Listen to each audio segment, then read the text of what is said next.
Hi, I'm InformalMantis, and I'm not going to bore you with a long intro, but I am going to say that I hope you enjoy this video, and please remember to rate, comment, and subscribe today. It really goes a long way. Thank you. Good morning, evening, or night, depending on where you're watching from. InformalMantis here, and today a very interesting topic.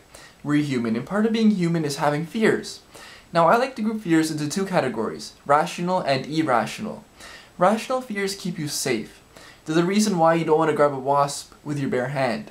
Irrational fears are kind of silly, don't really serve a purpose, and can get in the way of your day-to-day life. Something like being scared of a small, harmless house spider to the point where if you see one you scream at the top of your lungs is an irrational fear. If you have an irrational fear that you want to get over, you've come to the right place. Because in today's video, I'm going to go over the steps you need to follow to get over an irrational fear. So let's begin step 1, which is, step 1, ask yourself why. Normally when people have an irrational fear such as being scared of a harmless house spider, they never really ask themselves why they're scared of it in the first place. But if you want to get over an irrational fear, you have to realize that it's irrational. So ask yourself why you should be scared of it. If you can't come up with any reasons, then you've just realized this fear is irrational and you're well on your way to getting over it. If you can come up with some reasons, however, then ask yourself what the precautions you could take to get rid of these reasons are. In the case of irrational fears, there are almost always precautions you can take. If you're scared of picking up a harmless house spider and putting it outside because you don't want to be bitten, then put some gloves on. If you're scared of driving because you don't want to be in an accident and get hurt, wear your seatbelt, check your airbags, and be a defensive driver. With these precautions in place, you'll realize that this fear is irrational.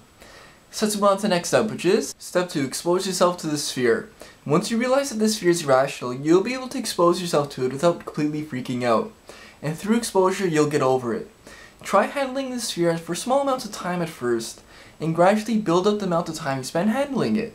If you're scared of driving, try driving on quiet roads for a little while, and work your way up to driving on main streets for a long while.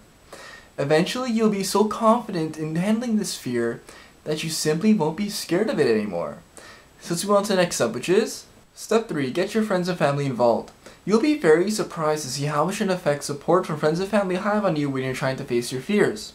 You can ask them to be there with you, encouraging you while you face your fears, or you can ask them to try it first to show you that it really is okay. Having people that you can rely on there while you face your fears will make it so much easier to deal with. I really hope this guide helps you guys out. Good luck, InformalMantis out.